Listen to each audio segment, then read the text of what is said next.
ರಾಜ್ಯದ 224 ಜನ ಶಾಸಕರಲ್ಲಿ ಹೆಚ್ಚು ಸುಳ್ಳು ಹೇಳುವ ಶಾಸಕ ಪ್ರಶಸ್ತಿ ಇದ್ದರೆ ಅದನ್ನ ಶಿರಸಿಯ ಶಾಸಕರಾದ ಭೀಮಣ್ಣ ನಾಯ್ಕ ಅವರಿಗೆ ಕೊಡಬೇಕು. ಇದನ್ನ ನಾನು ಹೇಳುತ್ತಿಲ್ಲ, ದಾಖಲೆಗಳೇ ಹೇಳುತ್ತಿವೆ ಎಂದು ಸಾಮಾಜಿಕ ಹೋರಾಟಗಾರ ಅನಂತಮೂರ್ತಿ ಹೆಗಡೆ ಹೇಳಿದರು.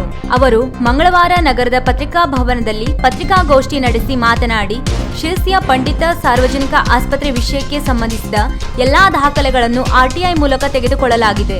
MRI, CT scan machine, trauma centre, heart operation ಮಾಡುವ ಸಾಮಗ್ರಿಗಳನ್ನು ಒಳಗೊಂಡು ವೈದ್ಯಕೀಯ ಉಪಕರಣಗಳನ್ನು ಯಾವ ರೀತಿ ಈ ಕಾಂಗ್ರೆಸ್ ಸರ್ಕಾರ ಮತ್ತು ಶಾಸಕರು ಮಾಯ ಮಾಡಿದ್ದಾರೆ ಎನ್ನುವ ರೋಚಕ ನಿಮ್ಮ ಮುಂದೆ ಇಡುತ್ತಿದ್ದೇನೆ. ಆರೋಗ್ಯ ಇಲಾಖೆಯ ಇಂಜಿನಿಯರ್ ವಿಭಾಗದ ಮಾಹಿತಿಯಂತೆ ಜೂನ್ 30, 2025ಕ್ಕೆ ಆಸ್ಪತ್ರೆ ಕಾಮಗಾರಿ ಸಂಪೂರ್ಣವಾಗಿ ಮುಗಿಯಲಿದೆ. ಆ ನಿಟ್ಟಿನಲ್ಲಿ ಶಾಸಕರು ಆಸ್ಪತ್ರೆ ಬಗ್ಗೆ ಕಳಕಳಿ ಇದ್ದರೆ ಈ ಕೂಡಲೇ ಸಾರ್ವಜನಿಕ ಸಭೆ ಕರೆಯಲಿ. ಈ ವಿಚಾರದಲ್ಲಿ ತಮ್ಮೊಂದಿಗೆ ಬಹಿರಂಗ ಚರ್ಚೆಗೆ ಸಿದ್ಧವಿದ್ದೇನೆ. ಬಡವರ ಆಸ್ಪತ್ರೆ ಹೋರಾಟಕ್ಕೆ ನಾವು ಯಾವತ್ತೂ ನಿಮ್ಮೊಂದಿಗೆ ಇರುತ್ತೇವೆ. ನೀವು ಕೈ ಜೋಡಿಸಬೇಕಷ್ಟೇ. ಕಳೆದ ಆಗಸ್ಟ್ನಲ್ಲಿಯೇ ಶಿರಸಿ ಬಸ್ ಸ್ಟ್ಯಾಂಡ್ ಉದ್ಘಾಟನೆ ನಡೆಸಲಾಗುತ್ತದೆ ಎಂದಿದ್ದರು. ಇದರಿಂದಾಗುತ್ತಿರುವ ಜನರಿಗೆ ಸಮಸ್ಯೆಗಳ ಅರಿವು ಶಾಸಕರಿಗೆ ಇದೆಯೇ? ಅದರ ಬಗ್ಗೆ ಚಕಾರವಿಲ್ಲ. ಬಡವರ ಇಂದಿರಾ ಕ್ಯಾಂಟೀನ್ ಸರಾಯಿ ಕುಡುಕರ ಅಡ್ಡವಾಗಿದೆ. ಅದರ ಬಗ್ಗೆಯಂತೂ ಕಿಂಚಿತ್ತೂ ಕಾಳಜಿ ಇಲ್ಲ.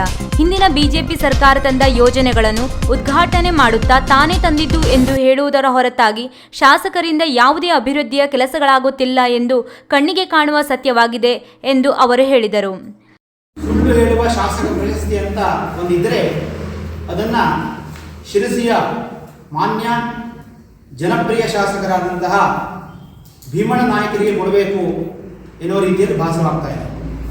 ಇದನ್ನ ನಾನು ಹೇಳ್ತಾ ಇಲ್ಲ, ದಾಖಲೆಗಳು ಹೇಳ್ತಾ ಇದ್ದೇವೆ.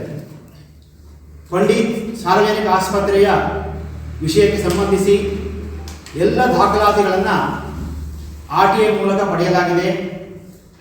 ಎಂಆರ್ಐ ಮತ್ತು CT scan machine, trauma centre, heart operation ಮಾಡುವಂತಹ ಸಾಮಗ್ರಿಗಳನ್ನು ಒಳಗೊಂಡು ವೈದ್ಯಕೀಯ ಉಪಕರಣಗಳನ್ನು ಯಾವ ರೀತಿ ಕಾಂಗ್ರೆಸ್ ಸರ್ಕಾರ ಮತ್ತು ಮಾನ್ಯ ಶಾಸಕರು ಮಾಯ ಮಾಡಿದ್ದಾರೆ ಅಥವಾ ಮಾಯ ಮಾಡಲಿಕ್ಕೆ ಪ್ರಯತ್ನ ಮಾಡ್ತಾ ಇದ್ದಾರೆ ಅನ್ನುವಂಥದ್ದು ರೋಚಕ ಸಂಗತಿಯನ್ನು ನಿಮ್ಮ ಮುಂದೆ ಇಡ್ತಾ ಇದ್ದೇನೆ.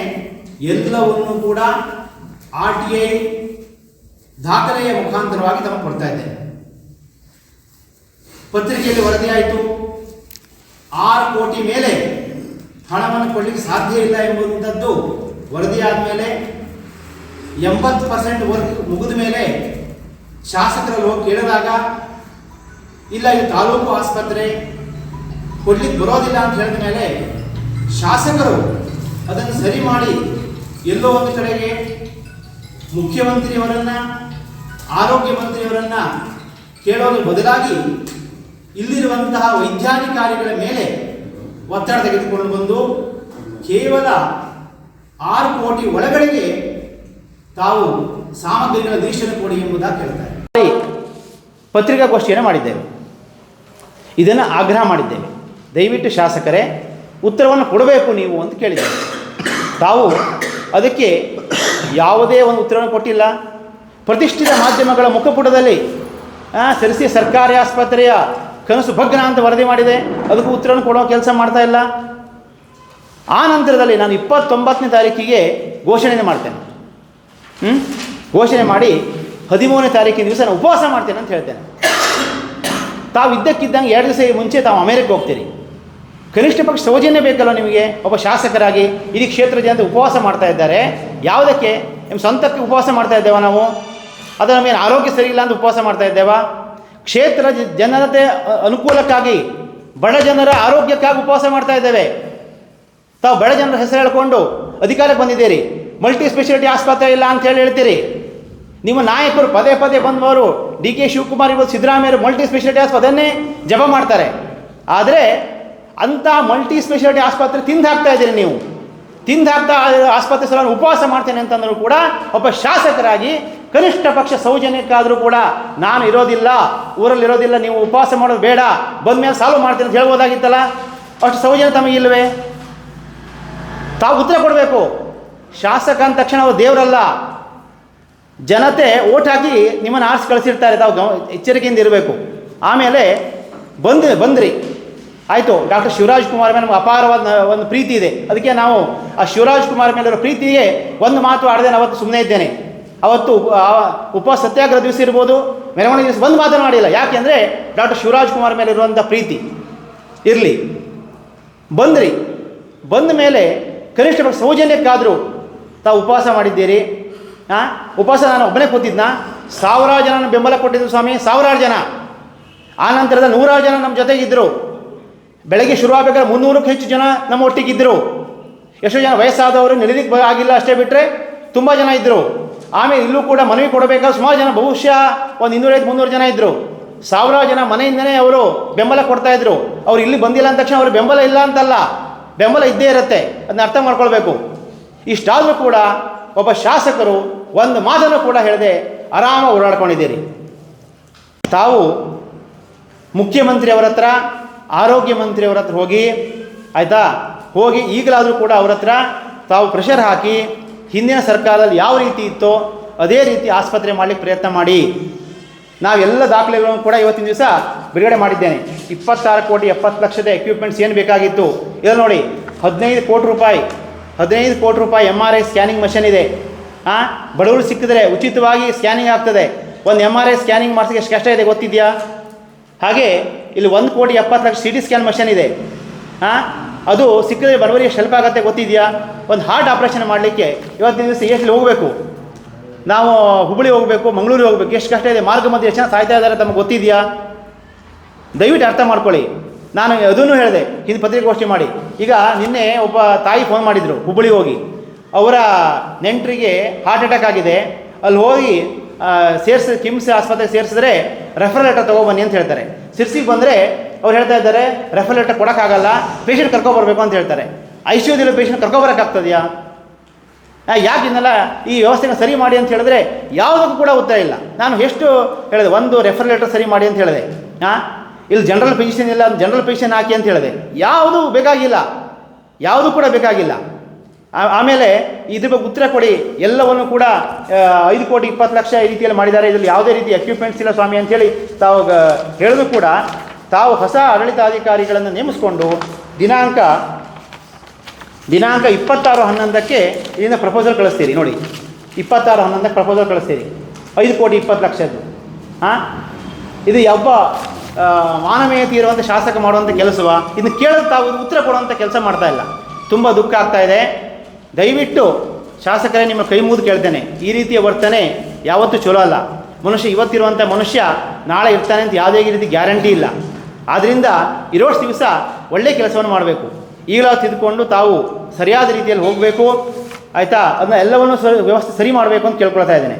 ನಾನು ಇಷ್ಟು ಉಪವಾಸವನ್ನು ಮಾಡಿದ್ರು ಕೂಡ, ಹೋರಾಟ ಮಾಡಿದ್ರು ಕೂಡ ತಾವೇನೂ ಕೂಡ ಮಾಡಿಲ್ಲ. ನಾನು ಮತ್ತು ತಮಗೆ ಇನ್ನು 15 ದಿವಸದ ಕಾಲಾವಕಾಶವನ್ನು ಕೊಡ್ತೇನೆ. ಬಹುಶಃ ಫೆಬ್ರವರಿ 15 ಅಥವಾ 20ನೇ ತಾರೀಕುವರೆಗೆ ನಾನು ಕಾಯುವಂಥ ಕೆಲಸವನ್ನು ಮಾಡ್ತೇನೆ. 20ನೇ ತಾರೀಕುವರೆಗೂ ಕೂಡ ತಾವೇನು. ಮಾಜಿ ಜಿಲ್ಲಾ ಪಂಚಾಯತ್ ಸದಸ್ಯ ಹಾಲಪ್ಪ ಜಕ್ಕಣ್ಣನವರ್ ಮಾತನಾಡಿ, ಆಸ್ಪತ್ರೆ ವಿಚಾರದಲ್ಲಿ ಅನಂತಮೂರ್ತಿ ಹೆಗಡೆ ಅವರು ಎಲ್ಲಾ ದಾಖಲೆ, ಪ್ರಸ್ತುತ ಪರಿಸ್ಥಿತಿಯನ್ನು ಜನರೆದುರು ಇಟ್ಟಿದ್ದಾರೆ. ಇನ್ನು ಮೇಲಾದರೂ ಆಸ್ಪತ್ರೆಯ ಮೂಲ ರೂಪುರೇಷೆಗಳು ಸರಿಯಾಗುವಂತೆ ಶಾಸಕ ಭೀಮಣ್ಣ ನಾಯ್ಕ್ ಕಾಳಜಿ ವಹಿಸುವಂತಾಗಲಿ ಎಂದರು. ಸುದ್ದಿಗೋಷ್ಠಿಗಳು ಆಗಿದ್ದಾವೆ. ಅನಂತಮೂರ್ತಿ ಹೆಗಡೆ ಅವರು ಯಾವುದೇ ಒಂದು ವಿವರಣೆ ಸರಿ ತಪ್ಪು ಈ ಸಂಶಯಗಳು ಬೇಡ ಅಂಥೇಳಿ ಎಲ್ಲ ಅಧಿಕೃತ ಮಾಹಿತಿಯನ್ನು ಸರ್ಕಾರದ ವತಿಯಿಂದ ಅವ್ರು ಪಡೆದು ಈ ಸುದ್ದಿಗೋಷ್ಠಿಯ ಮುಂದೆ ಇಟ್ಟಿದ್ದಾರೆ. ಒಂದು ಬೃಹತ್ತಾದ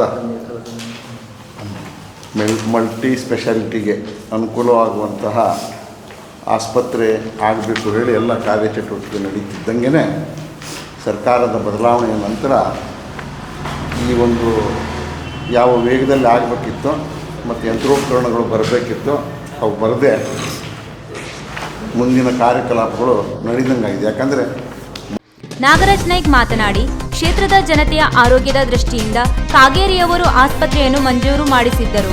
ಮಧ್ಯಮ ವರ್ಗ ಮತ್ತು ಬಡವರಿಗೆ ಆರೋಗ್ಯ ಸೇವೆ ನೀಡುವ ಕಾಳಜಿ ಅವರದಾಗಿತ್ತು. ಭೀಮಣ್ಣನವರು ಆ ನಿಟ್ಟಿನಲ್ಲಿ ಕೆಲಸ ಮಾಡಲಿ. ಕೇವಲ ಅವರ ಹಿಂಬಾಲಕರ ಸೋಷಿಯಲ್ ಮೀಡಿಯಾ ಹವಾದಲ್ಲಿ ಇರಬಾರದು. ಶಾಸಕರ ಮಾದರಿ ಶಾಲೆಯ ಕಾಂಪೌಂಡ್ ಬಿದ್ದು 6 ತಿಂಗಳು ಹೆಚ್ಚಾಗಿದೆ. ಸೋಷಿಯಲ್ ಮೀಡಿಯಾ ವಿವರ ಹಿಂದೆ ಹೋಗುವ ಬದಲು ಕೆಲಸದ ಹಿಂದೆ ಹೋಗುವುದು ಸೂಕ್ತ ಎಂದರು. ಕಾಮಗಾರಿಯನ್ನೇ ನಿಮ್ಗೆ ಇನ್ನೂ ಪೂರ್ಣ ಮಾಡ್ಲಿಕ್ಕೆ ಆಗ್ತಾ ಇಲ್ಲ. ಅದನ್ನು ಬಿಡುಗಡೆವಾದಂತ ಅನುದಾನವನ್ನ ಪೂರ್ಣ ಪ್ರಮಾಣದಲ್ಲಿ ತರ್ಲಿಕ್ಕೆ ಆಗ್ತಾ ಇಲ್ಲ. ಅದಕ್ಕೆ ಏನೇನೋ ಆಟಗಾಲ ತರಬೇಕು, ಯಾವ್ಯಾವ ರೀತಿ ಅದಕ್ಕೆ ಆಟ ಆಡಬೇಕು, ಎಲ್ಲ ರಾಜಕೀಯ ತಂತ್ರಗಳನ್ನು ನೀವು ಉಪಯೋಗಿಸ್ತಾ ಇದ್ದೀರಿ. ಬಸ್ ಸ್ಟ್ಯಾಂಡ್ ಇನ್ನೂ ಉದ್ಘಾಟನೆ ಆಗಿಲ್ಲ. ಈಗಾಗಲೇ ಅನಂತಮೂರ್ತಿ ಹೆಗಡೆ ಹೇಳಿದ್ರು, ಬಸ್ ಸ್ಟ್ಯಾಂಡ್ ಪರಿಪೂರ್ಣವಾಗಿ ಕಟ್ಟಡ ನಿರ್ಮಾಣವಾದಂಗೆ ಕಾಣಿಸ್ತಾ ಇದೆ. ಆದ್ರೆ ಉದ್ಘಾಟನೆ ಯಾಕೆ ಮಾಡ್ತಾ ಇಲ್ಲ ಅನ್ನೋದು ಒಂದು ಯಕ್ಷ ಪ್ರಶ್ನೆ.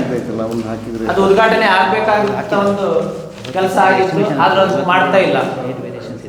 ಆಸ್ಪತ್ರೆ ವಿಷಯದಲ್ಲಂತೂ ನಾವು ಈಗಾಗಲೇ ಅನಂತಮೂರ್ತಿ ಹೆಗಡೆ ಅವರು ಸಂಪೂರ್ಣವಾಗಿ ವಿವರವನ್ನು ನೀಡಿದ್ದಾರೆ. ಆ ಆಸ್ಪತ್ರೆಗೆ ಜನರಲ್ ಫಿಸಿಷಿಯನ್ ಇಲ್ಲದೆ ಈಗಾಗಲೇ 6 ತಿಂಗಳು ಆಗಿದೆ. 3 ವರ್ಷ ಅಲ್ಲ, ಅವರು ಈಗ ಏನು ನಮ್ಮ ಪುರಾಣಿಕ್ ಸರ್ ಇದ್ರು 3 ದಿವಸ ಸಿದ್ದಾಪುರ 3 ದಿವಸ ಶಿರ್ಸಿ ಮಾಡ್ತಾ ಇದ್ರು. ಅವ್ರು ಸಂಪೂರ್ಣವಾಗಿ ಈಗ ಸಿದ್ದಾಪುರ ಟ್ರಾನ್ಸ್ಫರ್ ಆಗಿ 6 ತಿಂಗಳು ಆಗೋಯ್ತು. ಇನ್ನೂ ಒಂದು ಫಿಸಿಷಿಯನ್ ಇಲ್ಲ ನಮ್ಮ ಆಸ್ಪತ್ರೆಗೆ. ಕೇವಲ ಸಿರ್ಸಿ ನಗರದಲ್ಲಿದ್ದಂತ ರೋಗಿಗಳಷ್ಟೇ ಸಿರ್ಸಿ ಆಸ್ಪತ್ರೆಗೆ ಬರುವುದಿಲ್ಲ. ಅಕ್ಕಪಕ್ಕದ ಎಲ್ಲಾ ತಾಲೂಕಿನವರು, ಹಾನಗಲ್, ಹಾವೇರಿ ಎಲ್ಲಾ ತಾಲೂಕಿನವರು ಇಲ್ಲಿ ಒಂದು ಒಳ್ಳೆಯ ವ್ಯವಸ್ಥೆ ಇದೆ ಅಂತ ಹೇಳಿ ಬರ್ತಾ ಇದ್ದಾರೆ. ಆದ್ರೆ ಆ ವ್ಯವಸ್ಥೆ ಸಿಗ್ತಾ ಇಲ್ಲ. ಆ ವ್ಯವಸ್ಥೆ ಸಿಗುವಂತ ಆಗ್ಬೇಕು. ತಕ್ಷಣದಲ್ಲೇ ಏನು ವೈದ್ಯರ ಕೊರತೆ ಇದೆ ಅದನ್ನು ನೀಗಿಸಬೇಕು. ಹಾಗೂ ಏನು ಮಲ್ಟಿ ಸ್ಪೆಷಾಲಿಟಿ, ನಾವು ಮಲ್ಟಿ ಸ್ಪೆಷಾಲಿಟಿ ಅನ್ನೋದಕ್ಕಿಂತ ಮೇಲ್ದರ್ಜೆಗೆ ಏರಿಸಲ್ಪಟ್ಟಂತ ತಾಲೂಕು ಆಸ್ಪತ್ರೆಗೆ ಏನು ವೈದ್ಯಕೀಯ ಸಲಕರಣೆ ಬೇಕು ಅದನ್ನು ನೀಡಬೇಕು ಅಂತ ಹೇಳಿ ತಕ್ಷಣದಲ್ಲಿ ಆ ಕೆಲಸ ಆಗ್ಬೇಡಿ. ಯಾಕಂದ್ರೆ ಈಗ ಪ್ರಪೋಸಲ್ ಕಳಿಸಿದ್ರೇನೆ, ಬಿಲ್ಡಿಂಗ್ ಮುಕ್ತಾಯ ಹಂತದಲ್ಲಿದ್ದ ಪ್ರಪೋಸಲ್ ಕಳಿಸಿದ್ರೇನೆ ಈಗ ಅದೆಲ್ಲ ಬರ್ಲಿಕ್ಕೆ ಸಾಧ್ಯ. ಇನ್ನೊಂದನ್ನು ನಾನು ಹೇಳಲಿಕ್ಕೆ ಇಷ್ಟಪಡ್ತೇನೆ. ಕೇವಲ ಆರೋಗ್ಯ ದೃಷ್ಟಿಯಿಂದ ಅಷ್ಟೇ ಅಲ್ಲ, ಆ ಆಸ್ಪತ್ರೆ ಸಂಪೂರ್ಣವಾಗಿ ಪರಿಪೂರ್ಣವಾಗಿ ಮುಕ್ತಾಯ ಆದರೆ ಅದೆಷ್ಟೋ ಯುವಕರಿಗೆ, ಯುವತಿಯರಿಗೆ ಅಲ್ಲಿ ಉದ್ಯೋಗದ ಅವಕಾಶ ಕೂಡ ಸಿಗ್ತದೆ. ದಯವಿಟ್ಟು ಇದ್ರ ಬಗ್ಗೆ ಅವರು ದಯವಿಟ್ಟು ತಾವು ಗಮನ ಹರಿಸಬೇಕು. ಮತ್ತೊಂದು ವಿಷಯ ನಾನು ಹೇಳಲಿಕ್ಕೆ ಇಷ್ಟಪಡ್ತಾ ಇದ್ದೇನೆ. ಈಗಾಗಲೇ ಮೊನ್ನೆ ಏನು ಶಿರೂರಲ್ಲಿ ಏನು ಘಟನೆ ಆಯಿತು, ಅದರ ಬಗ್ಗೆ ವಿಶ್ವೇಶ್ವರ ಖಾಗೆಯವರು ಸಂಸದರಾಗಿ ತಮ್ಮ ಜವಾಬ್ದಾರಿಯುತವಾಗಿ ಏನು ಪರಿಹಾರವನ್ನು ಕೊಡಿಸಬೇಕು ಆ ಪರಿಹಾರವನ್ನು ಅಲ್ಲಿ ಆ ನೊಂದವರಿಗೆ ಕೊಟ್ಟಿದ್ದಾರೆ. ಆದರೆ ತಾವು ಶಾಸಕರಾಗಿ ಏನು ಅಡಿಕೆಗೆ ಪರಿಹಾರ ಬೇಕು, ಆ ರೋಗಗಳಿಗೆ ಏನು ಪರಿಹಾರ ಬಂದಿದೆ, ಅದೇ ರೀತಿ ಅಲ್ಲಿ ಗುಡ್ಡ ಕುಸಿತ ಇರ್ಬೋದು. ಇನ್ನೊಂದು ವಿಷಯ ನಾನು ಹೇಳಲಿಕ್ಕೆ ಇಷ್ಟಪಡ್ತೇನೆ. ಶಾಸಕರ ಮಾದರಿ ಶಾಲೆಯ ಕಂಪೌಂಡ್ ಕಳೆದ ಮಳೆಗಾಲದಲ್ಲಿ ಬಿದ್ದೋಗಿತ್ತು. ಶಾಸಕರ ಮಾದರಿಯ ಶಾಲೆಯ ಕಂಪೌಂಡ್ ಮಳೆಗಾಲದಲ್ಲಿ ಬಿದ್ದು ಇನ್ನೊಂದು 3-4 ತಿಂಗಳ ಕಳೆದ್ರೆ ಮತ್ತೊಂದು ಮಳೆಗಾಲ ಬರ್ತದೆ. ದಯವಿಟ್ಟು ಆ ಕಂಪೌಂಡ್ ಅನ್ನು ಕೂಡ ನೀವು ಇನ್ನೂ ಸರಿ ಮಾಡ್ತಿಲ್ಲ. ಅದಕ್ಕೆ ಕಾರಣ ಏನೋ ನನಗೆ ಗೊತ್ತಿಲ್ಲ, ಬಟ್ ಆದ್ರೆ ಅದು ಮಾಡಬೇಕಾಗಿತ್ತು. ಈಗಂತೂ ಎಕ್ಸಾಮ್ ಸಮಯ ಬಂತು. ದಯವಿಟ್ಟು ಇನ್ನ ರಜೆಯಲ್ಲಿ ಏಪ್ರಿಲ್ ಮೇದಲ್ಲಾದ್ರೂ ದಯವಿಟ್ಟು ಆ ಕಂಪೌಂಡ್ ಅನ್ನ ತಾವು ಸರಿಪಡಿಸಬೇಕು. ಮಾದರಿ ಶಾಲೆಗೆ ತಾವು ಮಾದರಿಯಾಗಿ ತಮ್ಮ ಕಾರ್ಯವೈಖರಿಯನ್ನ ತೋರಿಸ್ಬೇಕು ಅಂತ ಹೇಳ್ತಾ ನಾನು ತಮ್ಮಲ್ಲಿ ಇದನ್ನು ವಿನಂತಿಸ್ಕೊಳ್ತಾ ಇದ್ದೇನೆ. ದಯವಿಟ್ಟು ತಾವು ಸೋಷಿಯಲ್ ಮೀಡಿಯಾ ವೀರರ ಹಿಂದೆ ಹೋಗಬೇಡಿ. ಈ ಸೋಷಿಯಲ್ ಮೀಡಿಯಾ ವೀರರು ತಮ್ಮ ಅನುಕೂಲಕ್ಕಾಗೋ, ತಮ್ಮ ಲಾಭಕ್ಕಾಗೋ ತಮಗೆ ಮೇಲ್ಮೇಲೆ ಏರಿಸುವಂತ ಕೆಲಸ ಮಾಡ್ತಾ ಇದ್ದಾರೆ. ಆದ್ರೆ ತಾವು ಶಾಸಕರಾಗಿ ಮಾಡುವಂತ ಕೆಲಸ ಕಾರ್ಯಗಳನ್ನು ದಯವಿಟ್ಟು ಮಾಡಬೇಕು ಅಂತ ಹೇಳ್ತಾ ನನ್ನ ಮಾತನ್ನ ತಿಳಿಸ್ತೇನೆ. ಧನ್ಯವಾದ. ಸುದ್ದಿಗೋಷ್ಠಿಯಲ್ಲಿ ಪ್ರಮುಖರಾದ ಶಿವಾನಂದ್ ದೇಶಳ್ಳಿ, ಪ್ರೇಮ್ ಕುಮಾರ್ ನಾಯ್ಕ್, ರಂಗಪ್ಪ ದಾಸನಕೊಪ್ಪ ಇನ್ನಿತರರು ಉಪಸ್ಥಿತರಿದ್ದರು.